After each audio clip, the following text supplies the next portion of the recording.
जी अस्सलाम वालेकुम। क्या हाल है? सब लोग खैरियत से हैं? जो पाकिस्तान तहरीक इंसाफ के मुजाहिरीन थे उनके ऊपर जो वेपन्स इस्तेमाल हुए वो अमरीकी थे और वो वॉर एंड टेरर के लिए अमेरिका ने पाकिस्तान के हवाले किए थे। ये एक बहुत बड़ा इंकशाफ है जिसकी डिटेल आज के वीलॉग में पूरी तफसील के साथ आपके सामने रखेंगे।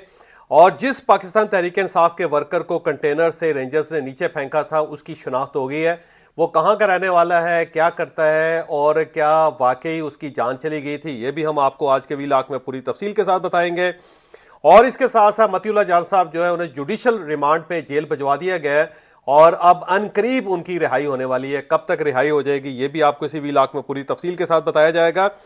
और पाकिस्तान तहरीक इंसाफ ने खैबर पख्तूनख्वा में 3 रोजा सोग का ऐलान किया हुआ है, लेकिन उस पर लोग बहुत ज्यादा नाराज है। पाकिस्तान तहरीक इंसाफ से लोग पाकिस्तान तहरीक इंसाफ से इतने नाराज क्यों है ये भी हम आपको आज के वीलॉग में बताएंगे। और पाकिस्तान तहरीक इंसाफ ने आज साबित कर दिया कि इनके 500 वर्कर शहीद हुए हैं। ये साबित उन्होंने कैसे किया ये भी आपको इसी वीलॉग में बताया जाएगा। लेकिन वीलॉग की तरफ जाने से पहले मेरी आपसे रिक्वेस्ट है कि चैनल को सब्सक्राइब जरूर कीजिएगा और ये जो बेल आइकन है उसको जरूर प्रेस करें ताकि नोटिफिकेशन आपको मिलता रहे। और यही वो सपोर्ट है, यही वो फेवर है जो आप हमारी कर सकते हैं। हम सबसे पहले उस वर्कर की तरफ आते हैं जिसे रेंजर्स ने कंटेनर से नीचे धकेल दिया था और वो उस वक्त नमाज पढ़ रहा था। और उसके बारे में पाकिस्तान तहरीक इंसाफ का क्लेम ये है कि वो दुनिया से रुखसत हो चुका है, वो हमारा शहीद है और उसकी लाश को भी बाद में गायब कर दिया गया था। जबकि पूरी तफसीलात के साथ हम आपको बता रहे हैं कि वो शख्स जो उस वक्त नमाज पढ़ रहा था और उसे रेंजर्स ने नीचे धक्का दे दिया तो उसका नाम ताहिर अब्बास ताडर है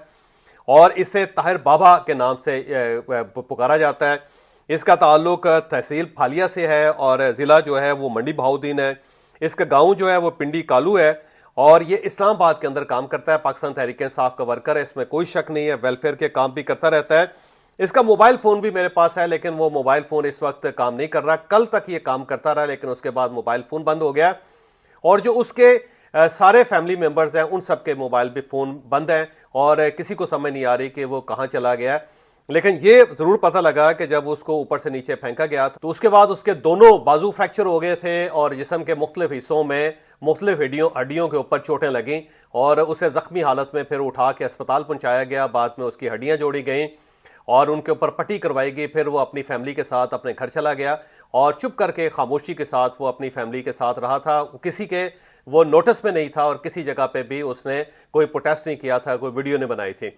लेकिन बाज़ हाजी इम्तियाज साहब जो ज़ाहिर पाकिस्तान तहरीक इंसाफ के MNA हैं, फिर उनके साथ बिस्मा रियाज है जो MP है और ये बिस्मा रियाज जो है रियाज चौधरी साहब उनकी साहबजादी हैं और चौधरी रियाज साहब जो हैं वो चौधरी शुजात हुसैन साहब के मेरा ख्याल है उनके बहनोई हैं और ये उनकी साहबजादी हैं और ये MP हैं फालिया से। तो इन दोनों ने फिर जो ताहिर अब्बास तारड़ या ताहिर अब्बास बाबा है उसकी फुटेजेस रिलीज कर दी। उन्होंने बताया कि ये हमारे हल्के का है और हम इसे अच्छी तरह जानते हैं और ये पाकिस्तान तहरीक इंसाफ का बड़ा एक्टिव किस्म का कारकुन है। और जब इम्तियाज चौधरी साहब ने अनाउंस किया तो उसके बाद जो ताहिर अब्बास बाबा है उसकी फैमिली बहुत ज़्यादा परेशान होगी और उन्होंने फिर अपने बंदे को भी गायब कर दिया और खुद भी वो अपने तमाम फ़ोन बंद करके गायब हो गए। तो सरदस्त उनके साथ अब रब्ता नहीं हो पा रहा। लेकिन ये एक तो पाकिस्तान तहरीक इंसाफ ये जो क्लेम कर रही थी कि जनाब वो दुनिया से रुखसत हो गया या शहीद हो गए या हलाक हो गए, ये खबर गलत साबित हो गई। दूसरा ये है कि उसका ताल्लुक ज़ाहिर है मंडी बहाउद्दीन से, तहसील फालिया से। ये बात दुरुस्त है कि वो पाकिस्तान तहरीक इंसाफ का बड़ा एक्टिव प्लेयर था, एक्टिव कारकुन था और हर किस्म के धरने में वो पहुंचता था। लेकिन फिर वही सवाल है कि रेंजर्स को डेफिनेटली इनको नमाज पढ़ते हुए शख्स को ऊपर से धकेलना नहीं चाहिए था, बल्कि अगर वो नमाज ना भी पढ़ रहा होता और अगर वो ऊपर कंटेनर के ऊपर होता तो उसे पकड़ के नीचे फेंकना नहीं चाहिए था। ये गलत है, गैर इंसानी है। इस किस्म के किसी एक्ट की जो है इजाजत नहीं दी जा सकती किसी भी सिविलाइज्ड माशरे के अंदर। लेकिन सवाल फिर वही है कि क्या इस शख्स को नमाज पढ़ने के लिए पूरी दुनिया के अंदर सिर्फ कंटेनर मिला और वो कंटेनर भी तीसरे नंबर का कंटेनर था, यानी पहले एक कंटेनर फिर उसके ऊपर दूसरा कंटेनर फिर तीसरा कंटेनर, उसके ऊपर चढ़ के इस बंदे ने नमाज पढ़नी शुरू कर दी। तो ये अजीब सी बात है भाई। अल्लाह ताला ने नमाज फर्ज की हुई है, हर मुसलमान को पढ़ना चाहिए। लेकिन इसका मतलब ये नहीं है कि आप ममनुआ इलाके के अंदर जहां पे रेंजर्स भी हो, जहां पे पुलिस भी हो, जहां पे अफवाज पाकिस्तान भी हो और अफवाज पाकिस्तान को गोली मारने का इख्तियार भी दिया गया हो, आप वहां पे प्रोटेस्ट के दरमियान आप वहां चढ़े और चढ़ने के बाद आप वहां पे नमाज नियत लें तो जाहिर है फिर अगर आप इस किस्म की हरकत करेंगे तो कहीं ना कहीं कोई ना कोई दिल जला आपके साथ ये हरकत भी कर सकता है। लेकिन बहरहाल इसके बावजूद मैं इस चीज़ की मजम्मत करता हूं और पाकिस्तान तहरीक इंसाफ को ये इंफॉर्मेशन देता हूं, इतला देता हूं कि आपका वर्कर हयात है और वो अपनी फैमिली के पास है और उस बेचारे की हड्डियां टूटी हुई हैं, अब उसको तलाश करें और उसका इलाज करवाएं और उसके साथ साथ उसकी फैमिली की मदद भी करें, क्योंकि उसने ये कुर्बानी आपके लिए दी है। हमारी आज की जो खबर थी दूसरी, वो मतीउल्लाह जान साहब की हाई कोर्ट के अंदर अपील की गई थी और जिस तरह उनको फिजिकल रिमांड पे पुलिस के हवाले किया गया था उसके खिलाफ तो आज 2 रुकनी बेंच इस्लामाबाद हाई कोर्ट ने उनको जुडिशियल रिमांड पे भेज दिया और जो पुराना जज साहब का फैसला है उनकी फिजिकल कस्टडी का, उसे मुअत्तल कर दिया। तो अब उन्हें जेल भिजवाया जा रहा है मतीउल्लाह जान साहब को, बल्कि हो सकता है जब ये हम अपलोड कर रहे हो हमारा वीलॉग तो उससे पहले पहले वो जुडिशियल रिमांड पे अपने घर जेल पहुंच चुके हो और उसके बाद फिर जाहिर है उनको मेरा ख्याल है आने वाले दिनों में उनकी जमानत हो जाएगी, किसी वक्त भी उनकी जमानत अप्लाई की जाएगी और फिर उन्हें जमानत के बाद बाइज़ तरीके से रिहा कर दिया जाएगा और तमाम सहाफ़ी उनका इस्तकबाल करेंगे उनके जेल के सामने से। अब मसला यह है कि जो मतीउल्लाह जान साहब हैं, आप उनकी सहाफ़त से बहुत ज़्यादा इख्तलाफ कर सकते हैं, आप उनका तर्ज अमल जो है उसको भी क्रिटिसाइज कर सकते हैं, लेकिन कुछ चीज़ें ऐसी हैं जिनके बारे में बहरहाल हमें कुछ सोचना पड़ेगा। किसी भी शख्स को, किसी भी सहाफ़ी को आप इख्तलाफ की बुनियाद पर इस तरह गिरफ्तार नहीं कर सकते और ना ही उसके खिलाफ कोई झूठे केस बना सकते हैं। लेकिन क्योंकि मतीउल्लाह जान साहब इस वक्त बहुत बड़े सेवियर हैं पाकिस्तान तहरीक इंसाफ के लिए और पाकिस्तान तहरीक इंसाफ बहुत ज़्यादा शोर कर रही है और कह रही है देखे जी एक ज़बरदस्त किस्म का सहाफ़ी जो आज़ाद इन्वेस्टिगेशन कर रहा था, जिसने लाशें तलाश कर रही थी तकरीबन अस्पताल के अंदर से और जिसके पास मुकम्मल डाटा मौजूद था कि कितने लोगों को मारा गया था एहतजाज के दिन, उसको गिरफ्तार कर लिया गया। जबकि ये मतीउल्लाह जान वही मतीउल्लाह जान है जिसे इमरान खान साहब के दौर में भी गिरफ्तार किया गया था और उस वक्त एजेंसीज ने गिरफ्तार किया था इन्हें, उस वक्त पुलिस ने गिरफ्तार नहीं किया था और बड़ी मुश्किल से इमरान खान साहब की मुखालफत के बावजूद मतीउल्लाह जान को रिकवर किया गया था। लेकिन अब क्योंकि पूरा जो डिपेंडेंसी है वो पाकिस्तान तहरीक इंसाफ की मतीउल्लाह जान पे है और वो इसे सेवियर समझ रहे हैं और समझ रहे हैं कि जो डाटा वो रिलीज करेगा उससे हमारे पास बहुत बड़ा सबूत आ जाएगा कि कितने लोगों को वहां पे गोली मारी गई और किस तरह ये ऑपरेशन हुआ। तो मतीउल्लाह जान इस वक्त पाकिस्तान तहरीक इंसाफ के लिए बहुत इंपॉर्टेंट है, जबकि उनके साथ जो साकिब बशीर साहब हैं, मैं उनकी एक वीडियो देख रहा था जिसके अंदर उन्होंने कहा कि हमने जब तहकीक की तो हमें यह पता चला कि पिम्स अस्पताल से सिर्फ 2 लाशें आई थी और 3 लाशें जो थी वो पोली क्लिनिक के अंदर आई थी, टोटल 5 लाशें हैं। लेकिन अब जाहिर है पाकिस्तान तहरीक इंसाफ ये समझती है कि नहीं, जो 150-200 लोग कत्ल हुए हैं उनका जो सबूत है वो सिर्फ और सिर्फ मतीउल्लाह जान के पास है। तो मतीउल्लाह जान इस वक्त पाकिस्तान तहरीक इंसाफ के लिए बहुत इंपॉर्टेंट हो चुके हैं और पाकिस्तान तहरीक इंसाफ ये चाहती है कि जब वो जेल से रहा हूं तो बाकायदा उनके लिए नारे लगाते हुए पाकिस्तान तहरीक इंसाफ जेल के सामने जाए और उनको कंधों पे उठा के वो लेके आए, उनको हीरो बनाए और फिर उससे पूछे कि जो 500 लोग हमारे शहीद हुए थे उनका डाटा कहाँ है और उनकी लिस्ट कहाँ है, और अगर वो प्रोवाइड कर दें तो फिर उसे सबूत के तौर पे पेश किया जाए और अगर वो प्रोवाइड ना करें तो फिर पाकिस्तान तहरीक इंसाफ ये नैरेटिव ले कि देखें जी इनको भी राजी कर लिया गया है, अब इनका भी जो सॉफ्टवेयर अपडेट हो चुका है, इसलिए अब वो अफवाज पाकिस्तान के खिलाफ बात नहीं कर रहे हैं, रियासत के खिलाफ बात नहीं कर रहे। तो उसके बाद मतीउल्लाह जान जो है उनकी जान भी अजाब में मुब्तला कर दी जाए। तो पाकिस्तान तहरीक इंसाफ का ये प्लान है जो बड़ा ही दिलचस्प प्लान है। जबकि एक्चुअल सूरत ये है कि आज जब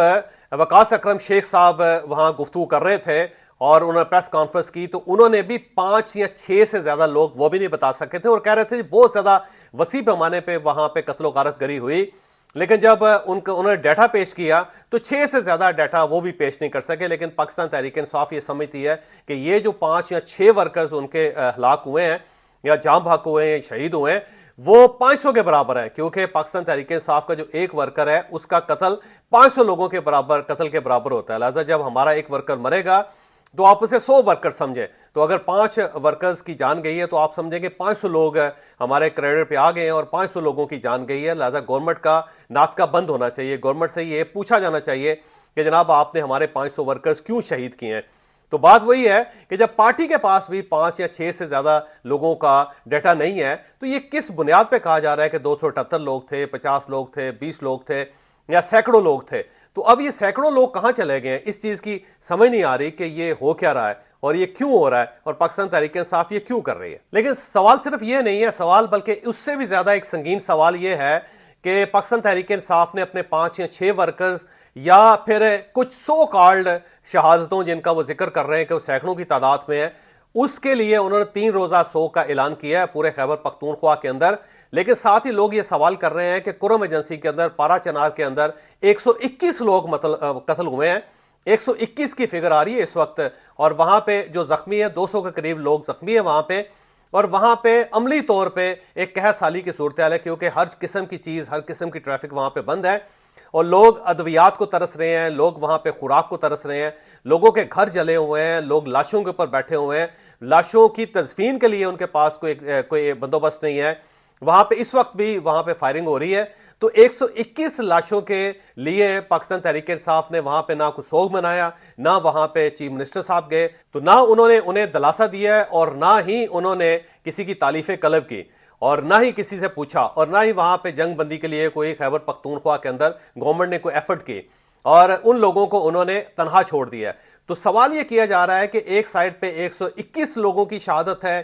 कत्लो गारत गरी है, और उसके अंदर गवर्नमेंट ने उसे इस काबिल भी नहीं समझा कि वहां पे चीफ मिनिस्टर साहब चले जाएं या लोगों को बुला लें और जंग बंदी के लिए कोई अहम किरदार अदा करें, या जो लोग वहां पे मारे गए हैं उनके लिए 1 करोड़ रुपया, जिस तरह उन्होंने अपने शोधा के लिए 1 करोड़ रुपया अनाउंसमेंट की थी, उनके लिए 50 लाख रुपए फी फैमिली या फी शख्स अनाउंसमेंट कर दे, तो वो तक नहीं की। लेकिन दूसरी साइड पे फर्जी लाशें जो हैं उनको अभी तक तलाश भी किया जा रहा है, और उसके लिए अनाउंसमेंट भी की गई है कि 1 करोड़ रुपया फी शख्स चीफ मिनिस्टर साहब अदा करेंगे, और साथ उसके लिए 3 रोजा सोग भी मनाया जा रहा है। तो लोग अब ये पूछ रहे हैं कि भाई, ये जो लोग पारा चिनार के अंदर मरे हैं या शहीद हुए हैं, क्या वो इंसान नहीं थे,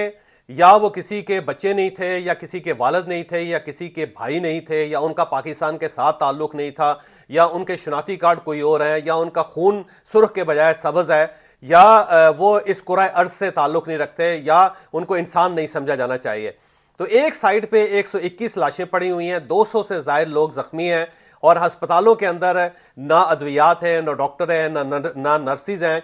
ट्रांसपोर्ट वहां पे बंद है, और वहां पे गवर्नमेंट है उसको सबको इग्नोर करके आराम से पेशावर के अंदर बैठी हुई है, और साथ वो ऐसे लोगों का सोग मना रही है जो मरे ही नहीं हैं,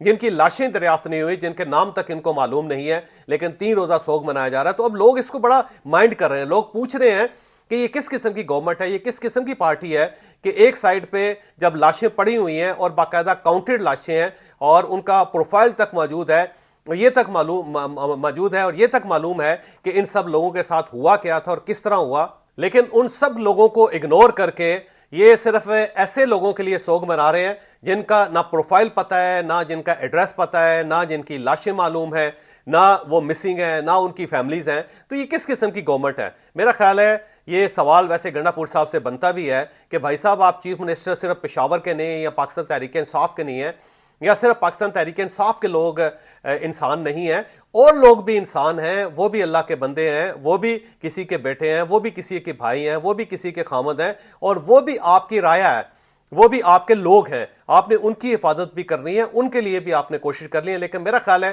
कि गंडापुर साहब जो है सिर्फ और सिर्फ पाकिस्तान तहरीक इंसाफ के वर्कर्स को इंसान समझते हैं, और वो भी ऐसे वर्कर्स जिनकी लाशें नहीं मिल रही, ना वो जख्मी हालत में मिल रहे हैं, ना कि उनके प्रोफाइल मौजूद हैं। सिर्फ एक ख्याल आया माइंड में, और उसके बाद उन्होंने उस ख्याल की बुनियाद पे पूरी एक इमारत खड़ी कर दी। तो अब गंडापुर साहब को मेरा ख्याल है थोड़ा सा टाइम मिले तो उन्हें कुरम एजेंसी जरूर जाना चाहिए और जाके लोगों को काउंट करना चाहिए, और फिर जाके सोचना चाहिए कि लाशें इसको कहते हैं, जो तूफान है इसको कहते हैं, अजाब जो कहते हैं इसको कहते हैं, जो खराबी इसको कहते हैं। फिर उन्हें वापस आके फैसला करना चाहिए कि सूबे के अंदर अमन और अमान उन्होंने कैसे कायम करना है। तो अब हम उस बात की तरफ आते हैं कि अब उमर अयूब साहब ने आज अनाउंसमेंट की कि जो हथियार इस्तेमाल हुए हैं गवर्नमेंट की तरफ से पाकिस्तान तहरीक इंसाफ के वर्कर्स को कत्ल करने के, शहीद करने के, उनके ऊपर हमला करने के लिए, ये अमरीकी हथियार हैं, और ये वार एंड टेरर पे अमेरिका ने पाकिस्तान के हवाले किए थे, और ये दहशतगर्दों के खिलाफ इस्तेमाल होने थे, लेकिन गवर्नमेंट ने इसे पाकिस्तान तहरीक इंसाफ के खिलाफ इस्तेमाल किया। और बड़ा उन्होंने प्रिसाइसली एक एक चीज बताई कि किस किस्म की राइफल है, और वो कितनी बुलेट्स फायर करती है, और उसका कैलिबर क्या है, वगैरह वगैरह। अब मसला यह है कि उमर अयूब साहब को यह कैसे पता चला कि वाकई ये हथियार यहां पे इस्तेमाल हुए हैं? डेफिनेटली उनके पास से हथियारों की कोई जुजियात होगी, कोई तफसील होगी, कोई चले और नहीं तो गोलियों के खोल ही इनके पास होंगे, और अगर वो भी नहीं तो जहां पे ये गोली ने हिट किया है डेफिनेटली इनके पास वो जगह तो होंगी, और इन्होंने उनकी तस्वीरें तो ली होंगे, या इनके पास कुछ सबूत हैं। तो मेरा ख्याल है उमर अयूब साहब को वो सबूत भी पेश करने चाहिए। इस तरह अंधाधुंध किस्म की गुफ्तगू करके पता नहीं पाकिस्तान तहरीक इंसाफ हासिल क्या करना चाहती है। और उमर अयूब साहब ठीक ठाक किस्म के समझदार आदमी हैं, ये तीसरी नस्ल है सियासत में इनकी अयूब खान साहब से हैं, फिर उसके बाद इनके वालिद साहब गौहर अयूब साहब थे, फिर ये उमर अयूब साहब, ये तीसरी नस्ल है सियासत में, और इनका ताल्लुक अफवाज पाकिस्तान के साथ भी बड़ा गहरा ताल्लुक है। तो मेरा ख्याल है कि सेंस परवेल होनी चाहिए, को अकल को हाथ मारना चाहिए और सोच समझ के बयान देना चाहिए, बजाय इसके कि आप अंधाधुंध इस किस्म के बयान जारी कर दें। क्योंकि अगर आप इस किस्म के बयान जारी करेंगे तो फायदा आपको कोई नहीं होगा, बल्कि लोग आप उल्टा आपका मजाक उड़ाएंगे और लोग ये कहेंगे अजीब लोग हैं कि एक तो इनको लाशें नहीं मिल रही, दूसरा इन्होंने बड़े बड़े वेपन्स जो है वो डिक्लेयर करना शुरू कर दिए हैं। तो मेरा ख्याल है अगर उमर अयूब साहब थोड़ा सा और जोर लगा लेते तो उन्हें टैंक्स भी मिल जाते जो इस